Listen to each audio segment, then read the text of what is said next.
Hello students, welcome back to your favourite channel Magnet Brains. एक ऐसा channel जो provide करता है फ्री एंड क्वालिटी एजुकेशन। अगर मैं सीबीएसई की बात करूँ तो किंडरगार्टन से लेकर क्लास 12 तक के सारे कोर्सेज आपको यहाँ पे फ्री मिल जाते हैं। And we also have a Hindi medium channel जहाँ पे हम कवर करते हैं क्लासेस 6 से लेकर क्लास 12 तक। सीबीएसई के अलावा जो डिफरेंट स्टेट बोर्ड्स को हम फॉलो करते हैं, we have UP board, MP board, Delhi board, Bihar board and Rajasthan board. तो ये सारे बोर्ड की भी क्लासेस आपको यहाँ पे एब्सोल्युटली फ्री ऑफ कॉस्ट मिल जाती है। तो इसी बात पर सबसे पहले आपको क्या करना है, जल्दी से करना है लाइक, शेयर एंड सब्सक्राइब हमारे चैनल को students. Also you also get your e notes and e books, उसकी जो लिंक है डिस्क्रिप्शन बॉक्स में हमेशा गिवन रहती है, तो कभी भी जाके आप देख सकते हो। एज यू ऑल नो, मैं हूं आपकी economics educator Gauri Jadaun and today we are going to discuss students कि भाई what are basically most important questions. हमने एनसीईआरटी क्वेश्चंस देख लिए, साथ ही में हमने एमसीक्यूज पे देख लिए। देखो, जब भी मैं आपको ये सारे सेशंस कराती हूँ ना, चाहे वो एनसीईआरटी सॉल्यूशंस हो, चाहे वो एमसीक्यू हो, तो आप ये समझो एक तरीके से वो रिवीजन ही है। क्यों? बिकॉज जब हम क्वेश्चंस को सॉल्व करते हैं, मैं हर एक चीज़ को डिटेल में समझाती हुई चली जाती हूँ कि इसका किस चीज़ से रेफरेंस है। बिकॉज मुझे सिर्फ ये नहीं बताना कि हाँ इसका आंसर ये है, मुझे ये बताना इसका आंसर ये क्यों है। सो डिफरेंस ये है, अगर मैं आपको बोल दूं ये क्वेश्चन है, इसका आंसर ये है स्टूडेंट्स, सब आप पढ़ लो, ये वाला हमारा काम है ही नहीं। हमारा है कि ये क्वेश्चन गिवन है, ये आंसर इसका क्यों है, कैसे आपने पता लगाया, कैसे दिमाग लगाया। बिकॉज हमारे जो क्वेश्चंस होते हैं वो कई बार ऐसे होते हैं कि हमें अपना दिमाग लगाना पड़ता है, डायरेक्ट क्वेश्चंस नहीं है, तो उसको कैसे सॉल्व किया जाए, एमसीक्यूज को कैसे सॉल्व किया जाए। बिकॉज एमसीक्यूज को लोग बोलते हैं कि यार स्टार्टिंग के 20 नंबर तो ऐसे आ जाएंगे, एमसीक्यू है ना, इधर उधर से पूछ लेंगे आ जाएंगे, लेकिन इतना आसान नहीं होता है। एमसीक्यूज ही सबसे ज्यादा डिफिकल्ट लगते हैं, और अगर एमसीक्यूज नहीं बन रहे तो कहीं ना कहीं किसी भी स्टूडेंट का जो कॉन्फिडेंस है ना वो ब्रेक हो जाता है। क्यों? बिकॉज हम इतना जाते हैं कि नहीं यार हमारा पेपर अच्छा जाएगा, फिर हम देखते हैं कि एमसीक्यूज ही ऐसे गिवन है, अब इसको मैं कैसे करूंगी। और बोर्ड में भैया चीटिंग तो अलाउड होती नहीं है, ठीक है। जो जिस शौक से आप लोग जा रहे हो है ना, कि ऐसे ऐसे करके पूछ लेंगे, ऐसे खांस देंगे 2 बार दो वाला इसका आंसर क्या है, या जितने भी आपके जो वंडरफुल एक्सप्रेशंस रहते हैं वो काम नहीं आने वाले बोर्ड एग्जामिनेशन में। करना भी मत भूल के, अगर चीटिंग हो गई ना बेटा, गलती से पकड़े गए ना, तो भैया 3 साल के लिए हो गया आपका बिल्कुल टाटा बाय बाय, आपको कभी पेपर देने को नहीं मिलने वाला। बहुत सारे रिपोर्कशंस हैं, तो ऐसी चीज हमें करनी ही नहीं है। ये फालतूगिरी जितनी भी थी ना आप कर चुके हो, 12th में आ गए हो, अब आपकी लाइफ के डिसीजंस आपको लेने हैं, तो चीटिंग बिल्कुल भी नहीं करनी है। तो इसमें क्या चीज हमें करनी है, आपको बिल्कुल कोशिश करना है कि रेगुलर बेसिस पे स्टडी करना है, हर एक चीज को डिटेल में पढ़ना है। जैसे जैसे मेरे कोर्स कंप्लीट होता चला जा रहा है, क्वेश्चंस आ रहे हैं, मेरा भी एक तरीके से दिमाग ऐसा हो गया कि ज्यादा से ज्यादा बोर्ड की प्रिपरेशंस में आपको कराऊं, राइट। लेकिन आपका भी उसी तरीके से दिमाग चलना चाहिए, और फालतू चीजों में बिल्कुल नहीं चलना चाहिए आपका दिमाग। आपका पूरा कंसंट्रेशन अब होना चाहिए आपका पढ़ाई की ओर, बिकॉज अब हमारे पास समय नहीं बचा है, right. So that is why students you will have to concentrate, और बहुत कंसिस्टेंसी से काम करना है, अच्छे से अपने सारे प्री बोर्ड्स वगैरह हर एक चीज अच्छे से देना है। जो हाफ ईयरलीज हो रहे हैं, जो आपके यूनिट टेस्ट हो रहे हैं, आप तो मान के चलो आपकी बोर्ड की प्रिपरेशन हो रही है। मजाक में भी अगर आपका टीचर कोई टेस्ट ले रहे हैं, आपको वो आना चाहिए, आपको इस तरीके से पढ़ाई करनी है। सो दैट इज वाई जो भी आपको मोस्ट इंपॉर्टेंट क्वेश्चंस दिख रहे हैं, एनसीईआरटी सॉल्यूशंस दिख रहे हैं, और जितना भी रिवीजन होता है, वन शॉट रिवीजन होता है, हर एक चीज को अच्छे से देखना है, समझना है, पढ़ना है, सब चीजों को फॉलो करना है। डेफिनेटली आप देखोगे कि आपका रिजल्ट अच्छा आएगा, ठीक है। आगे बढ़े तो जब मैं बात कर रही हूँ determination of income and employment, एक बहुत बड़ा चैप्टर था, अराउंड 20 to 25 डेज तक आपके सारे वीडियोस डले हैं। आपने देखा होगा कितना लंबा इसका सीक्वेंस रहा है, कितने सारे इसमें कॉन्सेप्ट्स हैं, लेकिन still we are finally on the end of it. हमने बाकी सारी चीज़ों को कवर कर लिया है, सिर्फ रिविजन, और हमारा बचा है यहाँ पे मोस्ट इंपॉर्टेंट क्वेश्चंस। अदरवाइज सारी चीज़ों को मैं कवर कर चुकी हूँ आप सभी के लिए। तो you have to make sure कि आप अच्छे से पढ़ाई करें, अच्छे से सारी चीज़ों को करें। रिवीजन आपको करते रहना पड़ेगा, मैं हर बार आपको रिवीजन नहीं करा सकती, ठीक है। सो दैट इज वाई वो आपका काम है करना, I can not do it for you. You will have to do the revision, you will have to make your notes, you will have to make the free hand curves, so you will have to remember all the formulas. I am not going to do it for you. So why I am telling you all this students, because it's high time, we are soon going to have a board examinations and we cannot tolerate any kind of things जो भी हमारा एक तरीके से disturbance बन सकते हैं। Clear? सो अब मैं बात कर रही हूँ स्टूडेंट्स हमारे पास मोस्ट इंपॉर्टेंट क्वेश्चंस के, सिर्फ इस सीरीज के नहीं, जितने भी चैप्टर्स हुए सबके मोस्ट इंपॉर्टेंट क्वेश्चंस आपको देखने हैं। तो अगर मैं बात करती हूँ, सबसे पहला जो मेरे पास क्वेश्चन आ रहा है, the consumption function is given as c is equal to 40 plus 0.6y, derive saving function. आधे से ज्यादा क्वेश्चन ऐसे आते हैं, ये क्वेश्चन देख के आधे लोग के चेहरों का बिल्कुल रंग बदल गया होगा कि ये कैसा क्वेश्चन है। आपने सोचा था वो क्या आएगा, what is aggregate demand, what are the measures to control aggregate demand, ऐसा डायरेक्टली पूछ लेंगे। एक्सेस डिमांड क्या होता है, हमारा एक्सेस सप्लाई क्या होता है, ऐसे नहीं आएंगे questions. Questions will be very typical, घुमा के पूछे जाएंगे। End of course I have also gone through the sample paper of the CBSE, जहाँ पे हर एक चीज़ को बहुत ज़्यादा statement and assertion based questions किए गए हैं, यानी एमसीक्यू डायरेक्ट नहीं है। जो आपको लगता है कि एमसीक्यू हमारे फ्री वाले नंबर है ना, वो रुलाने वाले नंबर बन चुके हैं। So now it's time that you people are serious, right. तो अगर मैं बात करती हूँ कंजम्पशन फंक्शन की एंड सेविंग फंक्शन की, consumption and saving are related. अगर मैं बात करती हूँ इनकम की, जो मेरे पास नेशनल इनकम है, ठीक है, उसमें क्या आता है, कंजम्पशन भी आता है और सेविंग्स भी आता है, दोनों को मैं ऐड करती हूँ तभी तो मेरा पूरा एक इनकम बनती है, राइट। तो अगर मैं बात करती हूँ स्टूडेंट्स, हमारे पास ये पूरा इसकी कि how do we derive the curve from it, saving function को कैसे हमें डिराइव करना है। तो अगर मुझे इनकम गिवन वाई है, कंजम्पशन और सेविंग्स होता है, जैसे कि मैंने अभी आपको बताया था कि इनकम क्या होता है मेरे पास, कंजम्पशन प्लस सेविंग। इनकम क्या होता है मेरे पास, कंजम्पशन प्लस सेविंग। तो अगर मेरे पास कंजम्पशन कितना गिवन है, फंक्शन क्या गिवन है, कंजम्पशन मुझे निकालना है 40 plus 0.6y। Okay, so let's see, तो मुझे क्या गिवन है, तो मैं ये बोल सकती हूँ अगर मुझे सेविंग्स निकालना हो तो क्या हो जाएगा, इनकम में से अगर मैं कंजम्पशन को माइनस कर दूंगी तो मेरे पास सेविंग्स आ जाएगा। सिंपल से फंडा समझो, अगर मेरे पास 100 रुपये इनकम है, ठीक है, 100 रुपये की मेरे पास इनकम है, कंजम्पशन मैंने क्या कर लिया, 70 का कर लिया, तो सेविंग्स मैंने कितने की 30 की। तो मैं ये बोल सकती हूँ ना कि कंजम्पशन और सेविंग्स को मैं ऐड कर दूंगी तो मेरे पास इनकम आ जाएगा, यानी अगर मैं 70 प्लस 30 करती हूँ तो मेरे पास 100 आ ही जाएगा ना। तो अगर मुझे सेविंग्स को कैलकुलेट करना है तो क्या मैं इनकम से कंजम्पशन को माइनस नहीं कर सकती, तो अगर मैं इनकम से 70 को माइनस कर दूंगी जो कि मेरा कंजम्पशन है, तो मेरे पास 30 की वैल्यू नहीं आ जाएगी। यही फंडा हमें इसमें तो लगाना है, और क्या करना है, बस इक्वेशंस बनानी रहेगी। लेकिन कॉन्सेप्ट हमारा यही रहने वाला है। क्या इसमें किसी को कोई डाउट है क्या? इसका एग्जाम्पल आप लिख लो जल्दी से सबसे पहले, फिर मैं आपको ये पूरा क्वेश्चन को सॉल्व करना बता रही हूँ। पर ऐसे एग्जाम्पल्स के थ्रू ही हमें अपने नोट्स बनाने हैं और सारी चीज़ों को समझना है और अच्छे से लिखना भी है, ठीक है। ओके, तो स्टूडेंट्स जैसे कि हमें पता है कि income is equal to consumption plus savings, तो मैं ये बोल सकती हूँ कि सेविंग्स क्या होता है मेरा, इनकम में से अगर मैं कंजम्पशन को माइनस कर दूं। लेकिन मुझे क्वेश्चन में क्या गिवन है कि कंजम्पशन क्या होता है 40 प्लस 0.65। अगर मैं वैल्यू पुट करती हूँ सी की सेकेंड इक्वेशन से फर्स्ट इक्वेशन पे, तो मैं ये बोल सकती हूँ कि जो मेरा सेविंग होता है दैट इज वाई माइनस क्या हो जाएगा, कंजम्पशन मेरे पास गिवन है दैट इज 40 प्लस 0.6y। क्यों? बिकॉज सी की वैल्यू गिवन है, और सेविंग्स कैसे निकालते हैं, जब इनकम से कंजम्पशन को माइनस करते हैं। तो मुझे पास कंजम्पशन की वैल्यू गिवन है तो मैंने इक्वेशन में पुट कर दी। तो मेरा आंसर क्या हो जाएगा, इसका वैल्यू जो आंसर आएगा that would be S is equals to students, ये मेरे पास आ जाएगा यस वाई, और वाई मुझे माइनस करना है इसमें से, तो ये कितना हो जाएगा 40 माइनस 0.4y,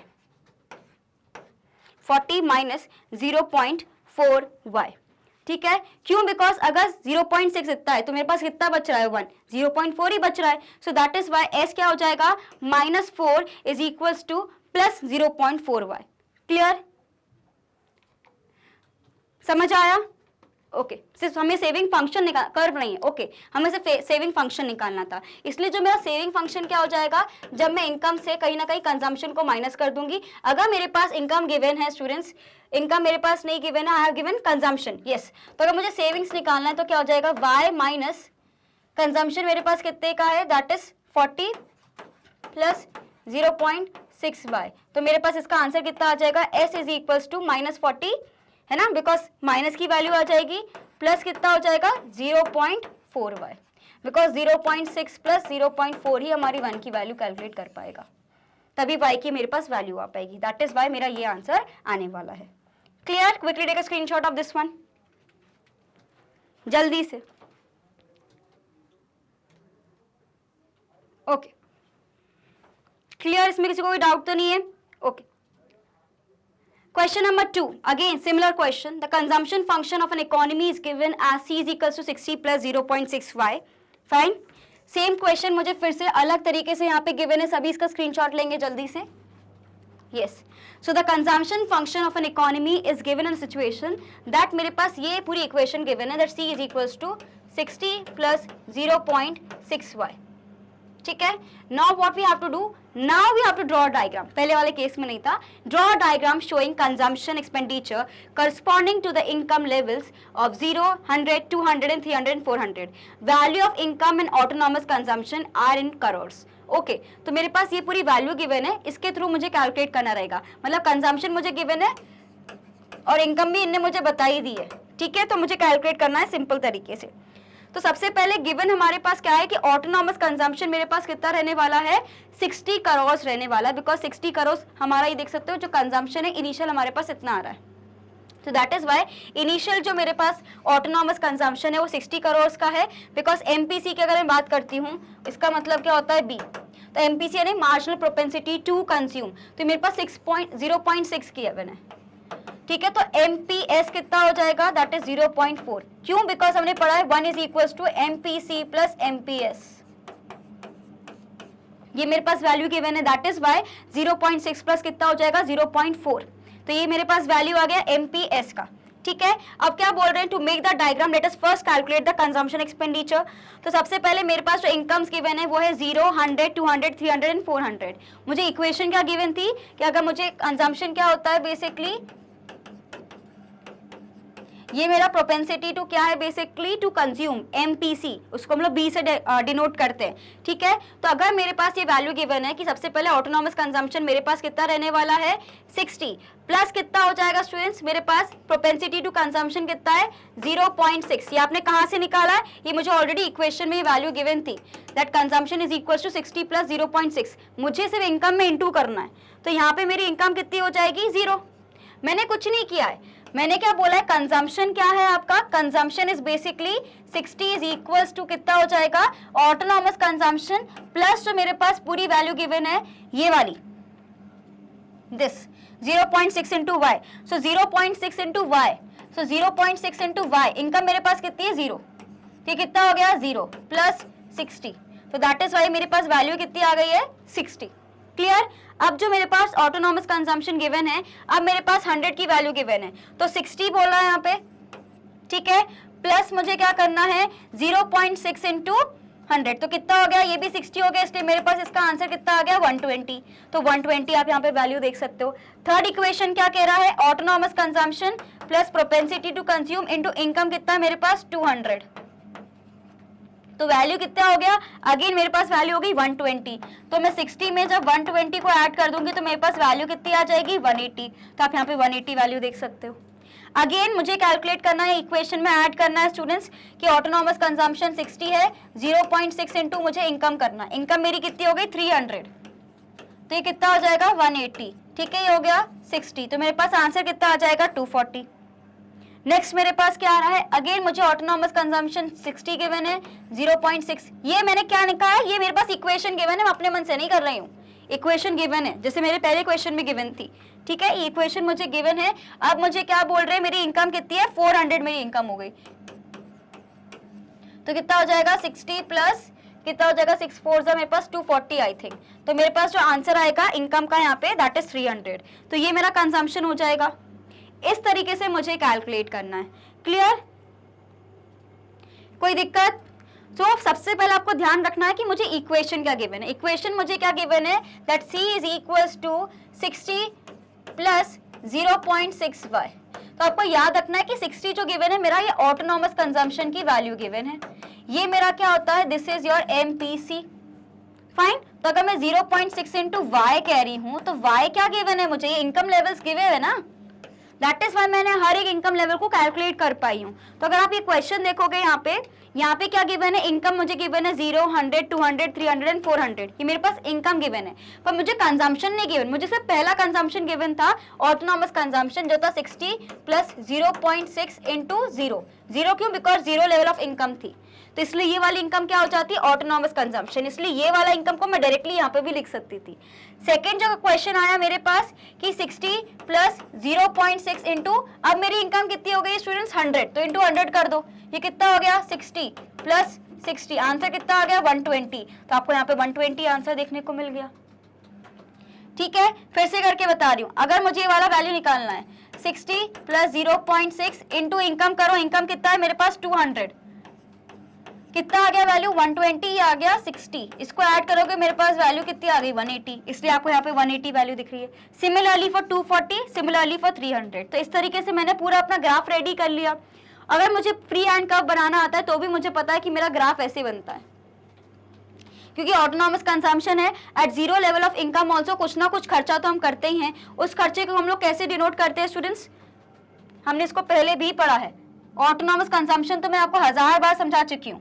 सो ऑटोनॉमस कंजम्पशन क्या होता है स्टूडेंट्स, कि at zero level of income also कुछ ना कुछ खर्चा मेरा हो रहा है, उसी को मैं ऑटोनॉमस कंजम्पशन बोलती हूँ। उस केस में हम उसको कैसे फुलफिल कर सकते हैं, थ्रू सेविंग्स, ठीक है, या तो आप बोरोइंग्स कर सकते हो,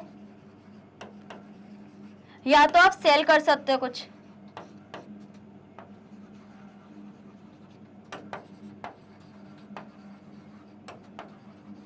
ये 3 मेथड्स होते हैं जिसके इसमें मैं एक तरीके से सोर्स ऑफ फंड कर सकती हूँ जब भी मुझे ऑटोनॉमस कंजम्पशन कर रहा है। मतलब at zero level of income जो आपका एक तरीके से कंजम्पशन होता है उसको हम लोग क्या बोलते हैं, ऑटोनॉमस कंजम्पशन बोलते हैं। जब भी अगर मैंने आपको बोला है ग्राफ बनाने को, इसका ग्राफ कैसे बनता है, इसका ग्राफ बहुत सिंपल होता है। ऑटोनॉमस कंजम्पशन का ग्राफ कुछ इस तरीके होता है, वो हमेशा ऐसे शुरू होता है। ये क्यों होता है, this is autonomous consumption, because zero level of income also हमारा कुछ ना कुछ खर्चा हो रहा रहता है, और जैसे जैसे मेरी इनकम बढ़ती चली जाती है मेरा कंजम्पशन ही बढ़ता हुआ चला जाता है। तो ये भी आपने यहाँ पे देखा था कि जैसे जैसे मेरी इनकम बढ़ती हुई चली गई, 0 से 100 हुई, 100 से 200 हुई, फिर 300 हुई, फिर 400 हुई, मेरी कहीं ना कहीं एक तरीके से सोर्स ऑफ इनकम आप देख रहे हो 60 से 120, 180, 240 और 300 हुआ। दैट इज वाई जो मेरा कर्व रहता है वो स्ट्रेट लाइन कर्व आपको एक तरीके से देखने को मिलेगा, not parallel to any axis, लेकिन स्ट्रेट लाइन कर्व रहता है, अपवर्ड स्लोपिंग रहता है। और यहाँ पे आपको इक्वेशन लिखनी जो गिवन है क्वेश्चन में, दैट इज यस, कितनी गिवन है, यस 60 प्लस 0.6y, ठीक है। तो ये आपने इक्वेशन लिख दी, ये क्या है, मेरा ऑटोनॉमस कंजम्पशन है। ये इस लेवल को हम लोग क्या बोलते हैं, ऑटोनॉमस कंजम्पशन, और यहाँ पे मेरे को इनकम गिवन है, ठीक है। तो कैसे इसका ग्राफ बनेगा, इसका ग्राफ कुछ इस तरीके से बनेगा स्टूडेंट्स, ठीक है। यहाँ पे इक्वेशन आप लिखोगे, सी की वैल्यू मुझे कितनी गिवन है, 60 प्लस 0.6 इंटू वाई, ठीक है। ये मेरा ऑटोनॉमस कंजम्पशन हो जाता है, यहाँ पे आ जाता है मेरा इनकम, ठीक है। और यहाँ पे आप लिख दोगे अपना ऑटोनॉमस कंजम्पशन या एग्रीगेट डिमांड करके भी आप लिख सकते हो। So this is how basically you will make your whole diagram. Clear? Okay. Done? आगे बढ़ जाएं। इसका स्क्रीनशॉट लिया सभी ने, जल्दी से ले लो स्क्रीनशॉट, इसका भी लीजिए, क्वेश्चन का भी लो।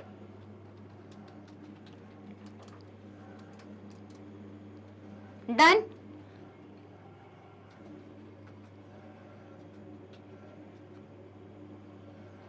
ओके, नेक्स्ट क्वेश्चन पे आ जाओ। अगेन सेम इक्वेशन है हमारे पास, the consumption function of an economy is given as, okay, consumption function again मुझे गिवन है 60 प्लस 0.6y, ये मेरा ऑटोनॉमस कंजम्पशन हो जाएगा। For the given consumption function calculate the break even level of income. Break even क्या होता है, एक तरीके से नो प्रॉफिट नो लॉस वाला सिचुएशन, यानी एक ऐसा सिचुएशन में बोल सकती हूँ जहाँ पे हम लोग इक्विलिब्रियम वाले पॉइंट पे भी आ रहे हैं, ऐसा कुछ है क्या, लेट्स सी। तो सबसे पहले हमें याद रखना है कि ब्रेक इवन पॉइंट के लिए हमें क्या होता है कि हमारा जो कंजम्पशन है should be equal to your income, ना कोई सेविंग्स हो रही ना कुछ इन्वेस्टमेंट हो रहा है, उस पॉइंट को मैं क्या बोलती हूँ, ब्रेक इवन पॉइंट। तो कौन सा पॉइंट होता है, जहां पे मेरा कंजम्पशन होता है इक्वल टू मेरी नेशनल इनकम, ठीक है। So consumption is equals to income, कौन से केस में, जब भी मैं ब्रेक इवन पॉइंट की बात करती हूँ। So we can say that, अगर मैं बोल रही हूँ कि कंजम्पशन और इनकम इक्वल है, तो मेरा जो इक्वल है एक तरीके से मैं बोल सकती हूँ कि y should be equal to, because consumption और ये इक्वल है। कंजम्पशन की मुझे क्या इक्वेशन गिवन है, 60 प्लस 0.6y, तो अगर मैं इसको भी y कर देती हूँ तो मेरे पास क्या हो जाएगा, 60 प्लस 0.6y। तो अगर मैं इसको माइनस करती हूँ तो मेरे पास वैल्यू क्या आएगी, पहले सिचुएशन में भी देखा था कि अगर y को इससे माइनस करूंगी तो 0.4y आ जाएगा, इज इक्वल्स टू कितना हो जाएगा मेरे पास, 60। Clear? So that is Y y की जो वैल्यू कितनी हो जाएगी, अगर मैं इसको जाके इसमें इंटू कर दूंगी ब्रेक इवन पॉइंट का, so that is Y 0.45 into 60 कितनी वैल्यू आ जाएगी, 150।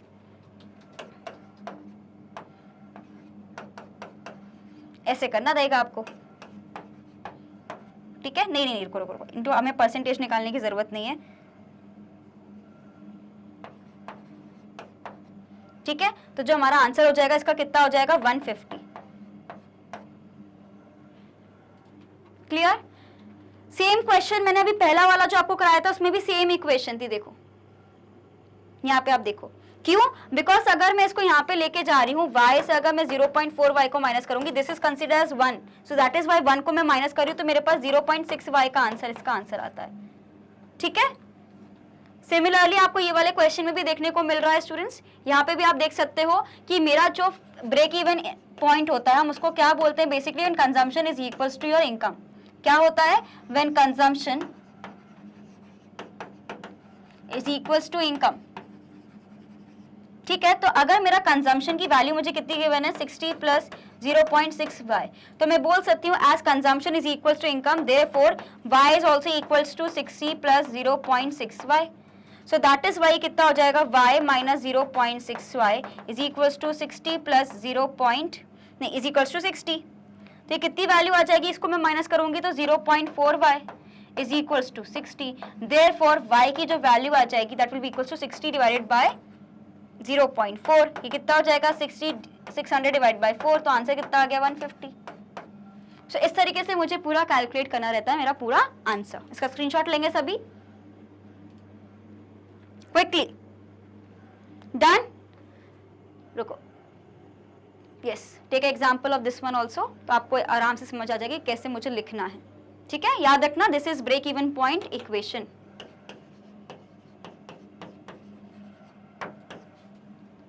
अब लीजिए स्क्रीनशॉट, वरना सोचोगे consumption is equal to income कहां से आ गया।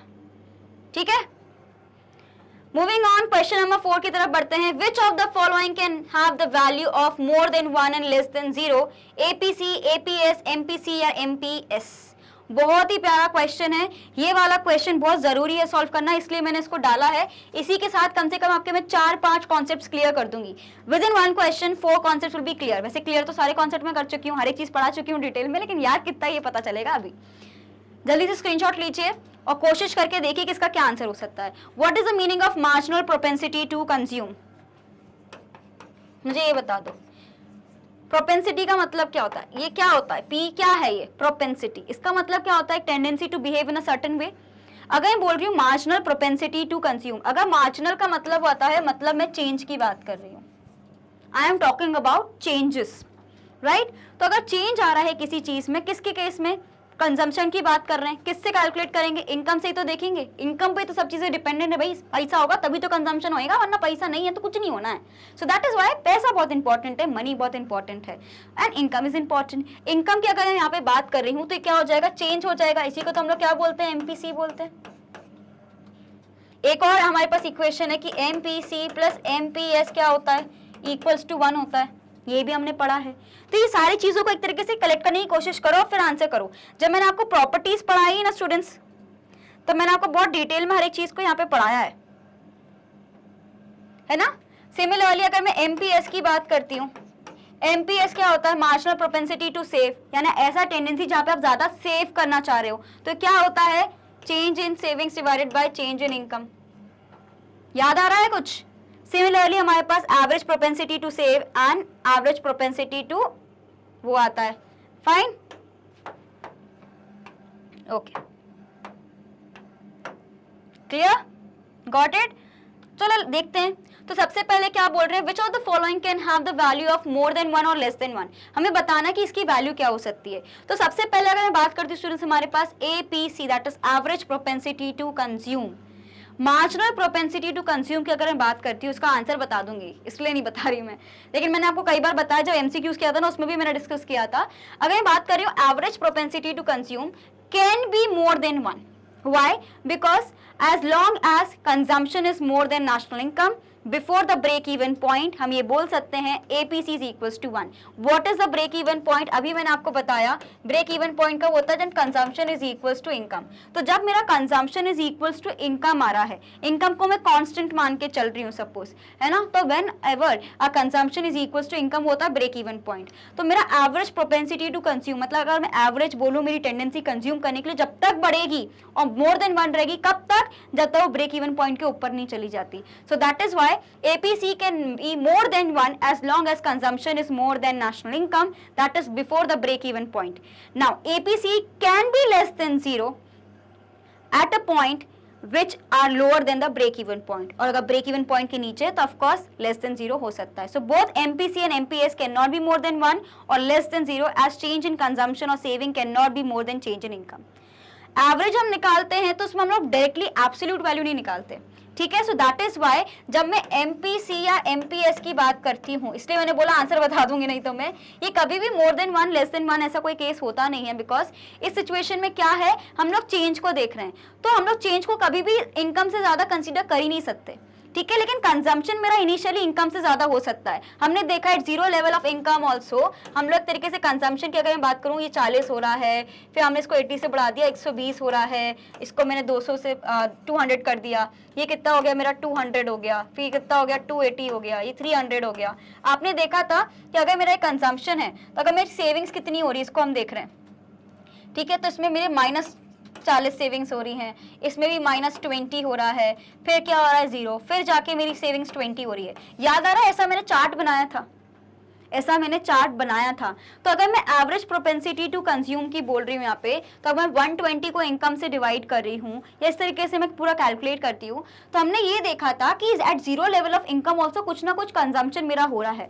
तो हमें ये पता है कि कंजम्पशन कभी भी इनकम से ज्यादा नहीं होगा जब मैं बात कर रही हूँ स्टूडेंट्स मार्जिनल की। Why? Because change in consumption can not be more than हमारा चेंज इन इनकम। अगर मेरी इनकम 100 से बढ़ रही तो मेरा कंजम्पशन उससे ज्यादा से नहीं बढ़ेगा, ठीक है, उतना ही बढ़ेगा। सो सिमिलरली हमें ये वाला चीज को भी ध्यान रखना है।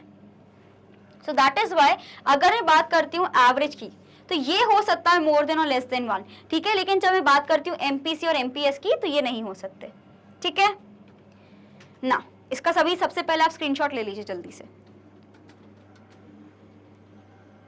सो एमपीसी क्या होता है स्टूडेंट्स? एमपीसी जो है मेरे पास, सॉरी एपीसी जो क्या है, कैन बी मोर देन 1, लेकिन कब होगा वो? जब वो ब्रेक इवन पॉइंट के नीचे है। वहीं पे अगर मैं बात करती हूँ average propensity to save can be less than 0, ये 0 से कम हो सकता है, जब कब है? ये ब्रेक इवन पॉइंट तक नहीं पहुंचा है, ठीक है। नेक्स्ट क्या है? एमपीसी और MPS can never be more than 1, क्यों? बिकॉज चेंज इन जो हमारे पास कंजम्पशन होता है वो कभी भी चेंज इन इनकम से बड़ा हो नहीं सकता। क्लियर? ओके, क्वेश्चन नंबर 5 पे आ जाए सभी जल्दी से। Economists are generally concerned about the rising marginal propensity to save in an economy. Explain. ये वाला क्वेश्चन आपका लास्ट क्वेश्चन जो है ना एनसीईआरटी का, उससे रिलेटेड है। पैराडॉक्स ऑफ थ्रिफ्ट पढ़ा था हमने, उसी से रिगार्डिंग है। किस किस को अगर वो क्वेश्चन याद है, जिसने इस क्वेश्चन का पूरा कॉन्सेप्ट समझा था, उससे ये वाला क्वेश्चन बन जाएगा। मैं बहुत इंटरेस्टिंग क्वेश्चंस लेके आई हूँ, ऐसे क्वेश्चंस आपको ऐसे देखने को नहीं मिलने वाले, ये इंटरेस्टिंग क्वेश्चंस हैं। तो ये क्या बोल रहे हैं, जो इकोनॉमिस्ट हैं वो बहुत ही ज्यादा कंसर्न हो जाते हैं जब अचानक से जो मेरा मार्जिनल प्रोपेंसिटी टू सेव है वो बढ़ने लगता है। अच्छा, मार्जिनल प्रोपेंसिटी टू सेव का मतलब क्या होता है कि आपके पास जितना भी एडिशनल इनकम आ रही है, सपोज अगर मैंने 50 रुपए मेरे पास ज्यादा इनकम आ रही है, तो आप क्या कर रहे हो, उसको आप सेव कर रहे हो, कहीं खर्चा नहीं कर रहे। तो वो सिचुएशन क्या हो रहा है कि आपका जो मार्जिनल प्रोपेंसिटी टू सेव है वो कंटिन्यूस बेसिस पे ज्यादा इंक्रीज हो रही है, उसको हम लोग क्या बोलते हैं? Marginal propensity to save. तो ये क्या होता है, एक ऐसी सिचुएशन होती है जहां पे लोग की टेंडेंसी क्या है कि वो ज्यादा सेव करना चाह रहे हैं। अगर इनकम बढ़ भी रही है तो ज्यादा सेव करना चाह रहे हैं, वो ज्यादा कंजम्पशन नहीं करना चाह रहे हैं, ठीक है स्टूडेंट्स। तो अगर मैं जब बात करती हूँ मार्जिनल प्रोपेंसिटी टू सेव की, तो ये बेसिकली मतलब ये है कि जैसे से मेरी इनकम बढ़ती चली जाती है ना, अगर मेरी इनकम बढ़ती चली जाती है तो ऑफ कोर्स मेरा इनिशियल लेवल पे कंजम्पशन बहुत बढ़ता है। बिकॉज अगर आपके पास अभी पैसा नहीं था, सडनली आपके पास जब पैसा आने लगेगा तो आपको लगेगा कि हाँ ये भी खरीद लो, वो भी खरीद लो, because now you can afford it. तो इनिशियली जो आपका कंजम्पशन है ना बहुत अच्छे से बढ़ेगा, लेकिन एक ऐसी सिचुएशन भी आती है ना जब हमें लग रहा है कि नहीं अब थोड़ा बेटर है, सेटल्ड है, कोई दिक्कत नहीं था, कोई नहीं है, तो अब मेरे पास जो पैसा आ रहा है उसको हम लोग फिर से सेव करना शुरू कर देते हैं। मतलब हम क्या बोलते हैं, अगर मेरी इनकम बढ़ भी रही है तो मैं मैक्सिमम अमाउंट इसमें से मैं सेव करना चाह रही हूँ, इसको हम लोग क्या बोल रहे हैं? Marginal propensity to save. कि जैसे जैसे आपकी इनकम बढ़ती चली जा रही है तो मैं ये बोल सकती हूँ कि मेरा मार्जिनल प्रोपेंसिटी टू सेव भी बढ़ता है। पर ये होता क्यों है और क्यों इकोनॉमिस्ट इससे घबराते हैं, इसको हम देखते हैं।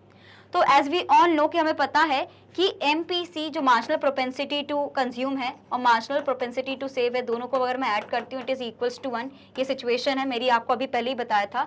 तो अगर सिर्फ MPS is increasing then MPC will decrease. अगर मैं ज्यादा सेव करूंगी तो ऑफकोर्स सी बात है, अगर मेरे पास इनकम 100 है, एडिशनल इनकम 100 है, ठीक है, उसमें से मैंने क्या बोला कि 60 मैं सेव करूंगी और 40 को मैं कंज्यूम करूंगी, तो मेरा मैक्सिमम क्या हो रहा है, एक तरीके से मैं ज्यादा सेव कर रही हूँ और कंजम्पशन मेरा कम हो रहा है। तो वही तो सिचुएशन ये बोल रही है, अगर मार्जिनल प्रोपेंसिटी टू सेव बढ़ रहा है मतलब कि मैं कहीं ना कहीं कंजम्पशन में मेरा गिर रहा है। अगर मैं किसी चीज को कंजम्पशन नहीं करूंगी, ऐसा चेन रिएक्शन की तरह पढ़ो, ठीक है, अगर कंजम्पशन कम होगा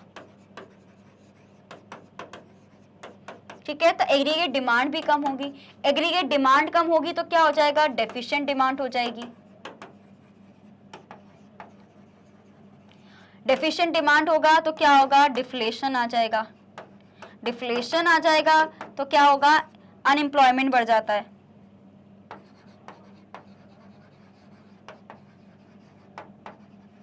और ये क्यों होता है, बिकॉज कंजम्पशन अगर मेरा ज्यादा होगा, यानी मेरी डिमांड ज्यादा है, मैं डिमांड करूं क्या मुझे ये भी चाहिए, मुझे वो भी चाहिए, सब चीजें चाहिए, लेकिन अचानक से मैं बोल दूं कि मुझे कुछ नहीं चाहिए, है मेरे पास सब कुछ, अब मुझे कुछ नहीं चाहिए, तो दुकानदार क्या बोलेगा, भैया इतना मैंने जो स्टॉक भर के रखा है उसको कौन खरीदेगा फिर। मतलब ये क्या हो रहा है कि अगर मेरा कंजम्पशन लेवल मैं कम कर दूंगी तो मार्केट में डिमांड कम हो जाएगी, मार्केट में डिमांड कम हो जाएगी तो बिजनेस कम हो जाएगा, बिजनेस कम हो जाएगा तो कहीं ना कहीं डिमांड में फॉल होगा, प्राइसेस भी गिरने लगेंगे, उससे क्या होगा, लोगों को अनएम्प्लॉयमेंट शुरू हो जाएगा, रिसेशन जिसको हम बोलते हैं। तो इसलिए ज्यादा सेविंग्स ही बड़ी खतरनाक हो जाता है हमारे लिए situation. So it means that with the increase in income, lesser and lesser portion of income is spent on consumption. Consumption is an important component of aggregate demand. If consumption falls, aggregate demand or aggregate expenditure will fall, which will further lead to fall in equilibrium level in the economy. What is the meaning of equilibrium? Equilibrium क्या होता है,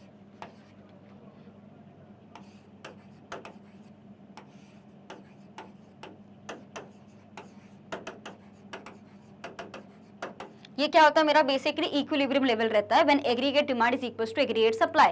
ये एक ऐसा value, एक ऐसा saturation point है economy में जो हम अचीव करना चाह रहे हैं फुल एम्प्लॉयमेंट के बेसिस पर मैं बात कर रही हूँ। लेकिन क्या हो रहा है, because of marginal propensity to save, लोग ज्यादा सेव कर रहे हैं, तो क्या होगा, एग्रीगेट डिमांड मेरा कम होने लगेगा। अगर एग्रीगेट डिमांड मेरा कम होने लगेगा तो मेरा इक्विलिब्रियम यहाँ पे नहीं शिफ्ट हो जाएगा,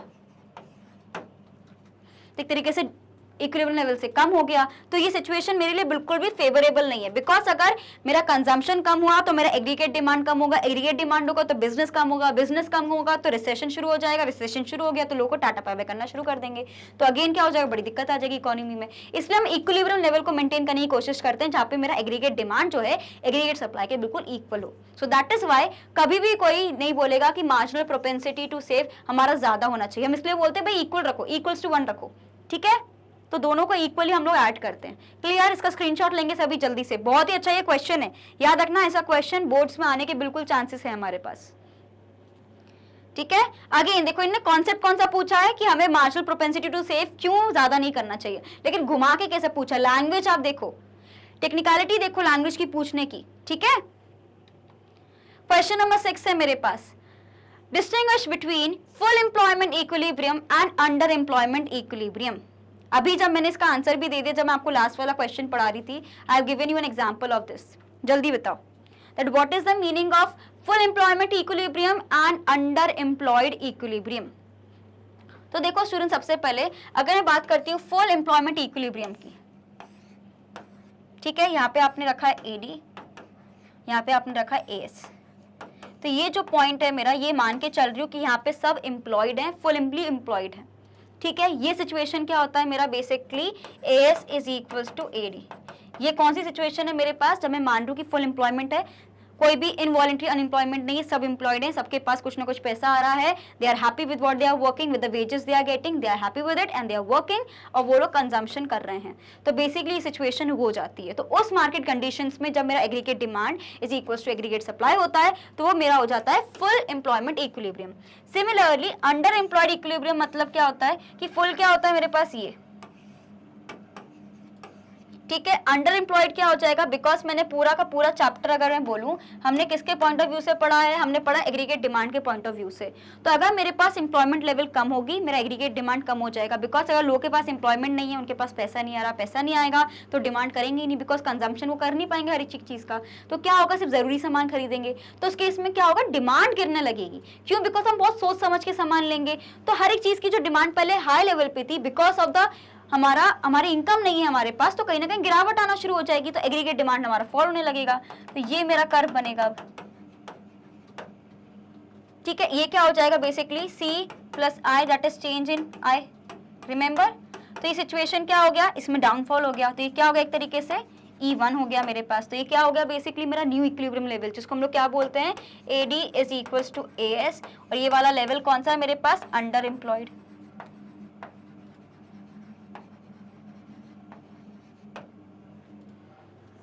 क्लियर, इसमें किसी को कोई डाउट तो नहीं है, आराम से समझ आ गया वाला पॉइंट, क्लियर हो गया। Understood? Okay, so let's see. तो अगर मैं बात करती हूँ स्टूडेंट्स हमारे पास फुल एम्प्लॉयमेंट इक्विलिब्रियम की, और एक हमारे पास होता है अंडर एम्प्लॉयड इक्विलिब्रियम, ठीक है। अगर मैं बात करूँ स्टूडेंट्स फुल एम्प्लॉयमेंट की, so it refers to a situation when AD is equals to AS and all those who are willing and able to work at a particular wage rate are ready to work, they are getting work without any undue difficulty। तो हम मान रहे हैं कि full employment level है भाई, जिसको काम चाहिए, जिसका काम करना आता है, वो उस रेट पे काम करने को रेडी है, वो काम कर रहा है, उसके पास पैसा आ रहा है, वो अपना इकोनॉमी चला रहा है, तो हम उसको क्या बोल सकते हैं उस सिचुएशन में जब मेरा aggregate demand is equal to aggregate supply, यानी फुल एम्प्लॉयमेंट की मैं बात कर रही हूँ। वहीं पे जब मैं बात करती हूँ अंडर एम्प्लॉयमेंट की कंसेप्ट की, तो यहाँ पे क्या हो रहा है, it refers to a situation when AD is equals to AS, when AD is equals to AS, but all those who are willing and able to work at existing wage rate do not get work। Underemployed का मतलब ही ये situation होता है कि आप इससे ज़्यादा capable हो, लेकिन of course because jobs are not available so you settle for less। So basically बहुत ही नॉर्मल भाषा में मैं यही बोल सकती हूँ आपको कि ये वो सिचुएशन है स्टूडेंट्स जहाँ पे हमारा, अगर मैं बात करती हूँ aggregate demand is equal to aggregate supply, लेकिन क्या हो रहा है यहाँ पे जो लोग काम कर रहे हैं ना, जिस रेट पे वो काम करना चाह रहे हैं उस रेट पे उनको काम नहीं मिल रहा है, तो वो क्या हो जाता है, हमारे पास अंडर एम्प्लॉयमेंट वाली सिचुएशन आ जाती है। That people are ready to work, they want to work, लेकिन उनको जो डिजर्विंग सैलरीज मिलनी चाहिए, वेजेस मिलनी चाहिए, उनको वो नहीं मिल रही है, ठीक है। नेक्स्ट हमारे पास क्या होता है, at this equilibrium level real output reaches its maximum point. हम मैक्सिमम की बात करें, फुल एम्प्लॉयमेंट लेवल, भाई सब काम कर रहे हैं, सब कमा रहे हैं, सब कंजम्पशन कर रहे हैं, सेविंग भी कर रहे हैं, अब बताओ क्या इकोनॉमी होगी। तो सिचुएशन क्या हो जाएगी मेरे पास, when AD is equals to AS, full employment level पे मेरे पास इक्विलिब्रियम आ रहा है। लेकिन जब मैं बात करती हूँ स्टूडेंट्स हमारे पास अंडर एम्प्लॉयमेंट वाले केस में, तो यहाँ पे क्या हो रहा है, at this equilibrium level real output does not reach its maximum, यहाँ पे मैक्सिमम लेवल पे नहीं पहुंच पा रहा है। तो मैं यहां तक जा सकती हूं, लेकिन मैं यहीं पर रुक के रह गई, क्यों, बिकॉज ऑफ अंडर एम्प्लॉयमेंट, ठीक है। इसका स्क्रीनशॉट लो जल्दी से सभी, क्विकली।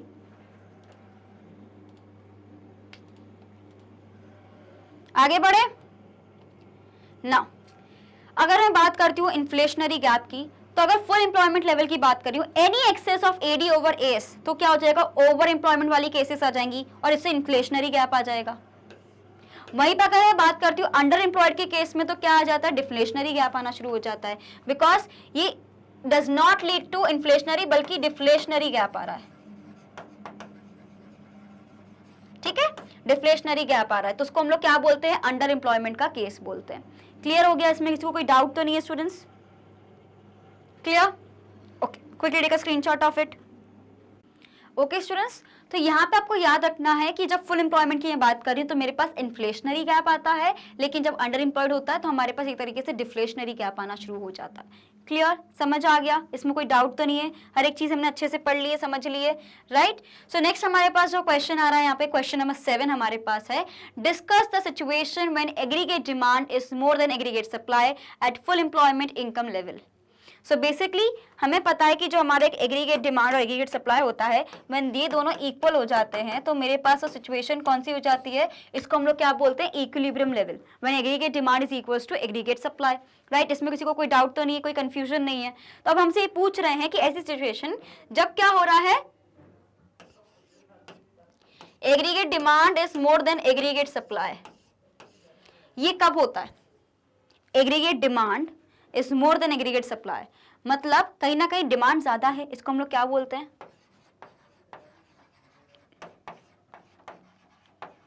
इसको क्या बोलते हैं हम, एक्सेस डिमांड बोलते हैं कि नहीं बोलते। सो दैट इज वाई यहाँ पे हमें कौन सा हमें पूरा टॉपिक समझाना है, एक्सेस डिमांड, डायरेक्टली नहीं पूछा है, इसलिए मैंने बोला है कि बहुत कॉन्सेप्चुअल बेस्ड क्वेश्चंस आ रहे हैं कि कितना आपने किसी चीज को समझा है, डायरेक्ट क्वेश्चंस नहीं है, इसमें लिखा ही नहीं है डायरेक्टली, इनने इक्वेशन टाइप का दे दिया, आप अपना दिमाग लगाइए, बताइए कि कौन सा क्वेश्चन पूछा है। तो ऐसे क्वेश्चंस कैसे बनेंगे, जब रेगुलर बेसिस पे हम प्रैक्टिस करेंगे, इसलिए मोस्ट इंपॉर्टेंट क्वेश्चंस इंपॉर्टेंट है, ठीक है, सॉल्व करते हैं। तो क्या बोल रहे हैं, discuss the situation when aggregate demand is more than aggregate supply at full employment income level.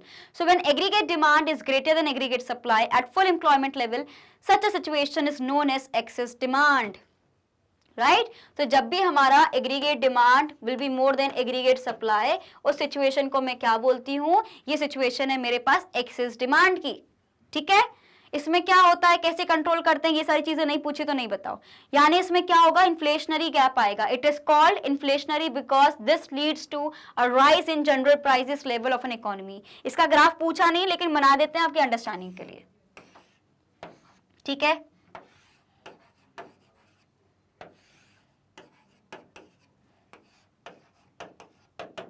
ठीक है, 45 डिग्री लाइन रहेगी, रुको फिर से बता देते, आपको बोलती हुई चली जाऊंगी तो आपको आई थिंक जल्दी याद होता है। सबसे पहले आपको एक्स एक्सिस वाई एक्सिस को ड्रॉ करना है, ठीक है। ये मेरा एक्स एक्सिस हो जाएगा, ये मेरा वाई एक्सिस हो जाएगा, और आपको ये लगाना है कॉमा। अब मुझे पता है कि ये क्या हो जाएगा मेरे पास, A S is equals to Y, ये हमने बोल के रखा है कि 45 डिग्री लाइन होता है, ठीक है। एग्रीगेट डिमांड मैंने क्या बोला है कि हमारा कुछ इस तरीके से रहती है एग्रीगेट डिमांड। अब क्या बोल रहे हैं कि एक्सेस डिमांड हो रहा है, ये मेरा इक्विलिब्रियम लेवल है, ठीक है, when AD is equals to AS, ठीक है। फिर से नहीं समझाऊंगी इसलिए अच्छे से समझ लीजिए, ये कौन सा है मेरा इक्विलिब्रियम लेवल है, when aggregate demand is equals to aggregate supply. तो अब मुझे क्या बनाना है, AD1,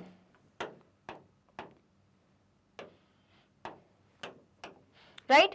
तो जब मेरा एक तरीके से एक्सेस डिमांड हो रही है तो ये AD1 ऊपर शिफ्ट हो गया कर्व, तो ये जो आपको गैप देखने को मिल रहा है वो क्या हो रहा है एक तरीके से, ये है इन्फ्लेशनरी गैप।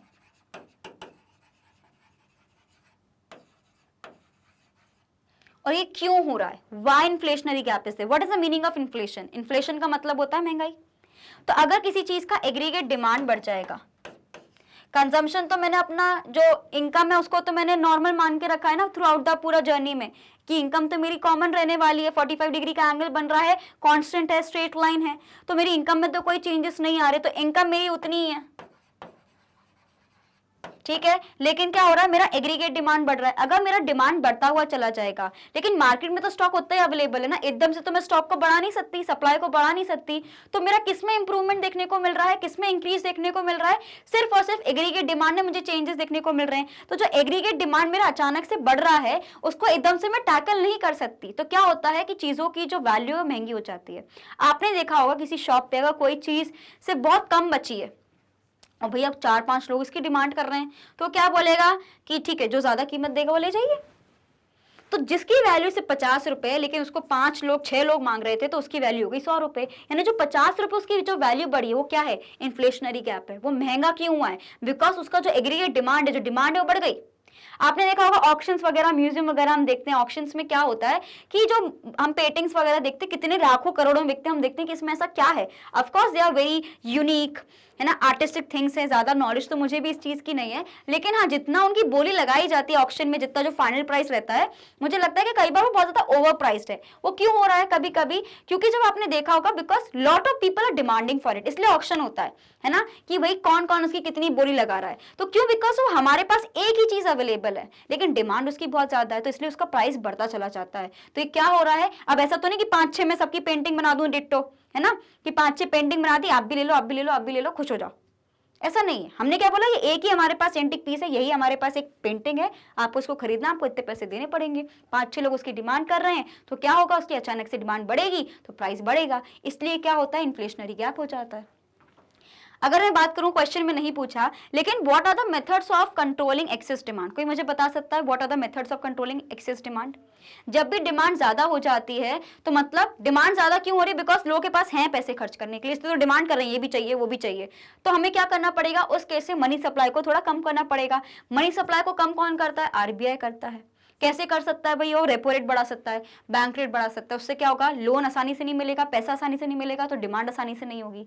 डिमांड को कम कैसे करा जाता है, जब लोगों के पास परचेजिंग पावर आप कम कर दो, परचेजिंग पावर कम हो जाएगी, वो खुद डिमांड करना कम कर देंगे, ठीक है। So that is why government क्या कर सकता है, एक तरीके से अपना डिक्रीज कर सकता है अपना एक्सपेंडिचर, राइट। सो गवर्नमेंट भी एक तरीके से मेजर्स ले सकता है और साथ ही में मॉनेटरी पॉलिसी के थ्रू भी हम कर सकते हैं। तो अगर मुझे एक्सेस डिमांड को कंट्रोल करना है, मुझे इन्फ्लेशनरी डिमांड को कम करना है, इक्विलिब्रियम लेवल पे आना है, तो मैं क्या कर सकती हूँ, गवर्नमेंट भी हेल्प कर सकती है और साथ ही साथ में मॉनेटरी पॉलिसीज यानी सेंट्रल बैंक भी हमें हेल्प कर सकता है, ठीक है। So these are few measures, इसको बहुत डिटेल में पढ़ चुके हैं, क्वालिटेटिव, क्वांटिटेटिव, फिस्कल, मॉनेटरी, हर एक चीज को पढ़ रखे हैं।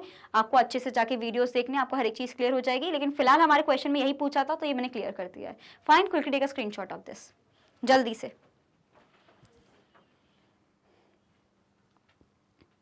डन।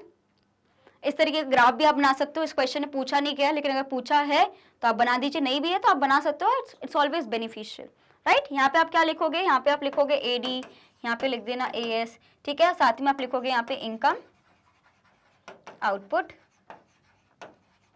और एम्प्लॉयमेंट, ठीक है। इनकम, आउटपुट और एम्प्लॉयमेंट आपको बनाना रहेगा। क्लियर? ये सारी चीजों का आपको बिल्कुल ध्यान रखना है। डन? ओके। नेक्स्ट क्वेश्चन है हमारे पास, question number 8। Excess demand creates greater opportunities of employment in an economy. Defend, refute the given statement with valid explanation. Very good question, जल्दी बताओ। अभी मैंने आपको पूरा सिनेरियो समझाया है कि जब एक्सेस डिमांड होता है तो क्या होता है, कौन कौन से मेजर्स लिए जा सकते हैं, how the economy changes, what is the inflationary gap, everything. उसी से रिलेटेड हमारा क्वेश्चन है, इसलिए सीक्वेंस में भी गिवन है that access demand creates greater opportunities of employment in an economy. अगर ज्यादा डिमांड होगी तो क्या अपॉर्चुनिटीज बढ़ेंगी कि कम होंगी? जल्दी सोचिए, बहुत हमारा लॉजिकल क्वेश्चन है ये। तो स्टूडेंट्स देखो, ये वाला क्वेश्चन का बेसिकली है कि गिवन स्टेटमेंट में क्या बोल रहे हैं कि बेसिकली एक्सेस डिमांड हो रहा है, यानी आपका जो aggregate demand it is greater then your aggregate supply, ठीक है। और हम ये बात कर रहे हैं, फुल एम्प्लॉयमेंट लेवल की बात कर रहे हैं। अगर मैं बोल रही हूं as corresponding to full employment level in economy, under this situation of full employment there is no further possibility और the scope of creating more employment opportunities. At full employment level it is assumed that all the resources are fully and efficiently employed. Therefore, excess demand will not create any more opportunities of employment in an economy. Why it is so? हमने क्या बोला, जब भी मैं आपको बोल रही हूँ कि अगर मैं इक्विलिब्रियम लेवल की बात कर रही हूँ, हम पूरे चैप्टर में हमने यही पढ़ा है कि हम किसके बारे में बात कर रहे हैं, we are talking about students AD is equals to AS at full employment level.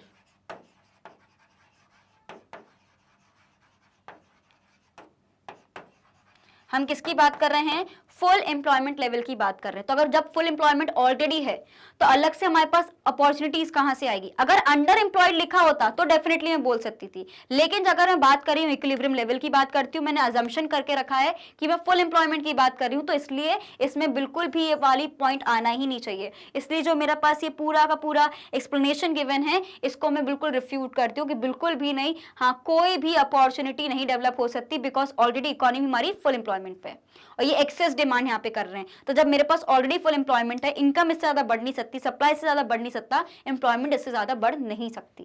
That is Y जब मैं आपको पढ़ा रही थी एक्सेस डिमांड में, उसके इंप्लीकेशंस पढ़ा रही थी, हमने देखा था कि इसका इनकम और आउटपुट पे कोई भी चेंज देखने को नहीं मिलता। उससे वाला क्वेश्चन बना है, राइट। डन? जल्दी से आपको इसका स्क्रीनशॉट लेना है क्विकली। ओके स्टूडेंट्स, तो हमारा बहुत जरूरी है कि जो भी मेरे पास स्टेटमेंट गिवन रहता है उसको मैं बहुत अच्छे से गो थ्रू करूं। 2 बार अगर मैं किसी स्टेटमेंट को पढ़ूंगी ना तो कुछ ना कुछ तो मुझे दिमाग में डेफिनेटली याद आएगा। I remember specially in business studies and economics की अगर मैं बात करूं, कई बार बहुत घुमा के क्वेश्चन पूछे जाते हैं। कॉन्सेप्ट बड़ा सिंपल रहता है, आंसर भी आपको आता है, लेकिन जिस तरीके से पूछा गया है वो आपको समझ नहीं आता है। सो दैट इज वाई, जैसे कि ये स्टेटमेंट में लिखा है कि भाई डिफेंड करना है कि रिफ्यूट करना है, हमने क्या बोला है, जब भी मैं बात कर रही हूँ एक तरीके से एग्रीगेट डिमांड की, एग्रीगेट सप्लाई की, वो कब इक्विलिब्रियम लेवल पे, वो फुल एम्प्लॉयमेंट के उसमें। दैट इज यहाँ पे क्या लिखा है कि हमें ग्रेटर अपॉर्चुनिटीज मिलने वाली है एम्प्लॉयमेंट की, तो ऐसा कुछ नहीं होने वाला। क्यों? बिकॉज हम ऑलरेडी फुल एम्प्लॉयमेंट वाले केस में हैं। Clear? Moving on, question number 9 हमारे पास है students, programs like startup India and make in India initiated by the Indian government can help during deflationary situation, defend और रिफ्यूट। अभी क्या पूछ रहे हैं, ये बेसिकली आपसे पूछ रहे हैं जो आपने पढ़ा है ना, measures to control excess demand, उसमें गवर्नमेंट का क्या पॉइंट ऑफ व्यू रहता है कि एक्सपेंडिचर बढ़ता है कि घटता है, टैक्सेस बढ़ते हैं कि घटते हैं, हमने ये सारे पॉइंट्स पढ़े ना। उससे क्वेश्चन हमारे पास ये आया है कि अगर हम लोग स्टार्टअप इंडिया या मेक इन इंडिया कैंपेन शुरू करते हैं, जो बेसिकली एक तरीके से प्रमोट करता है कि हमें एक सेल्फ रिलायंट कंट्री बनना है, इंडिया पे निर्भर करना है खुद को, इंडिया पे जहाँ पे सेल्फ निर्भर बन रहे हैं हम लोग, आत्मनिर्भर, हम खुद से प्रोडक्शन करेंगे, ताकि हम चाहते हैं कि हमारा एक्सपोर्टेशन जो एक्सपोर्ट्स है वो ज्यादा हो और इंपोर्ट्स हमारे कम हो। सो दैट इज वाई जब मैं बात कर रही हूँ यहाँ पे स्टार्टअप इंडिया की या मेक इन इंडिया कैंपेन की, ये दोनों जो प्रोग्राम्स हैं अगर ये गवर्नमेंट इनिशिएट करती है तो क्या डिफ्लेशनरी सिचुएशन कम होगी? What is a deflationary situation? Deflation कब होता है? जब डिमांड कम होती है। डिमांड कम क्यों हो रही है? बिकॉज लोग के पास मनी नहीं है टू खर्चा करने के लिए, राइट? सो दिस स्टेटमेंट बिल्कुल हमारा डिपेंडेंट रहता है because it can help, because programs like startup India and make in India encourages a domestic as well as foreign investors to invest in India, which will lead to increase in capital flow in the market, and this will result in the rectification of the deflationary situation. So basically अगर मैं बात करती हूँ, हमारे पास ये हो गया मेरा AS और ये हो गया मेरा AD कर्व। ये जो पॉइंट होता है उसको हम लोग क्या बोलते हैं? Equilibrium point, where AD is equals to AS, right? लेकिन अगर आपका डिमांड कम हो जाए तो ये जो गैप आपको दिख रहा है वो किसकी वजह से हो रहा है? डिफ्लेशन की वजह से। तो डिफ्लेशन के गैप क्यों हो रहा है? Because people are not ready to consume more, they can not consume more. आपका इकोनॉमी अच्छे से नहीं चल रहा है, इसलिए डिफ्लेशन आ रहा है। तो क्या करना चाहिए? गवर्नमेंट एक तरीके से क्या करती है, ऐसी स्कीम्स लेके आती है ताकि इन्वेस्टर्स जो हैं हमारे इंडिया में इन्वेस्ट करेंगे, बिजनेस होगा, लोगों के पास जॉब्स आएंगी, पैसे आएंगे, तो अगेन क्या होगा? डिमांड बढ़ेगी, राइट? और अगर डिमांड बढ़ेगी तो जो डिफ्लेशन गैप है बढ़ जाएगा, बिकॉज हम अपवर्ड मूवमेंट होगा तो हम यहाँ पे आ जाएंगे जहां पे मेरा इक्विलिब्रियम पॉइंट है। दैट इज व्हाई मैं ये बोल सकती हूँ कि ये स्टेटमेंट बिल्कुल करेक्ट है। क्लियर? समझ आया? जल्दी से आप इसका स्क्रीनशॉट ले लीजिए। Done? Okay. Next question we have, as per the following news published in the Economics Times on 26 December 2021, Reserve Bank of India has sold government securities worth rupees 8,710 crore in the secondary market over the last 4 weeks to drain out the excess liquidity. Identify the likely cause and the consequences behind this type of action plan of the Reserve Bank. अब जैसे कि मैंने इससे पहले वाले question में हमने देखा कि गवर्नमेंट क्या कर सकती है, similarly we have also studied about the monetary policy, जो कौन कंट्रोल करता है? सेंट्रल बैंक या रिजर्व बैंक ऑफ इंडिया। तो जब मैं उसकी बात कर रही हूँ स्टूडेंट्स, यहाँ पे क्या आ रहा है कि किस तरीके से चेंजेस मुझे देखने को मिल सकते हैं। तो अगर मैं बात कर रही हूँ कि मुझे ये बोला गया है कि रिजर्व बैंक क्या कर रहा है? सेल कर रहा है गवर्नमेंट सिक्योरिटीज को। जो सामान बेचता है उसके पास पैसा आता है, मतलब पैसा किसके पास आएगा? रिजर्व बैंक ऑफ इंडिया के पास आएगा। मतलब पैसा ले रहा है मार्केट से। क्यों ले रहा है? मतलब कहीं ना कहीं मनी सप्लाई ज्यादा हो रहा है, लोगों के पास ज्यादा पैसा है, ज्यादा पैसा होगा तो इन्फ्लेशन बढ़ेगी। तो आरबीआई ने क्या बोला कि भाई what I am going to do, कि मैं भाई पैसा वापस लेने वाला हूं with the from the public। तो क्या होने वाला है? Under this instance we can say that the Reserve Bank of India has government securities in the secondary market, indicates towards inflation as a possible cause behind the action। जैसे कि मैंने अभी आपको बताया। क्यों? बिकॉज अगर कोई चीज सेल कर रहा है, आरबीआई छोड़ो, अगर मैं कोई सामान यहाँ पे बेच रही हूँ, सपोज मैंने ये पेन बेचा, तो पैसा मेरे पास आएगा ना। सामान यहाँ से गया, पैसा मेरे पास आया, I got 10 rupees for this pen. इसका मतलब क्या होता है? जो सेल कर रहा है उसके पास पैसा आएगा। तो अगर आरबीआई सेल कर रही है सिक्योरिटीज को, तो वो क्यों कर रही है? बिकॉज लोगों के पास ज्यादा पैसा है और आरबीआई नहीं चाहता कि ज्यादा पैसा हो, बिकॉज अगर ज्यादा पैसा होगा तो हमारा एग्रीगेट डिमांड बढ़ जाएगा। एग्रीगेट डिमांड बढ़ेगा तो क्या हो जाएगा? वो एक्सेस डिमांड हो जाएगा, और अगर एक्सेस डिमांड ज्यादा हो रहा है तो इसका मतलब क्या है? कि इन्फ्लेशन आ रहा है। सो ये साइकिल की तरह चलता रहता है कि अगर भाई लोगों के पास पैसा आएगा तो डिमांड बढ़ेगी, डिमांड बढ़ेगी तो कहीं ना कहीं इन्फ्लेशन आएगा। तो इन्फ्लेशन हो रहा है बहुत ज्यादा, इसलिए आरबीआई ने क्या डिसाइड किया कि मैं सेल कर दूंगा गवर्नमेंट सिक्योरिटीज को, ऐसा पब्लिक का पैसा मेरे पास वापस आएगा। तो इसलिए यहाँ पे क्या लिखा है? inflation can be a possible cause. So that is why by selling of the government securities, RBI withdraws the money from the circulation and thereby reducing the lending capacity of the commercial banks. तो अगर भैया commercial banks अगर securities को purchase करेंगे तो commercial bank के उससे पैसा चला जाएगा। अगर कमर्शियल बैंक के पास से पैसा चला गया तो ज्यादा लोन्स नहीं दे पाएंगे, पब्लिक के पास ज्यादा लोन्स नहीं आएगा, ज्यादा क्रेडिट नहीं आएगा, तो मनी नहीं आएगा।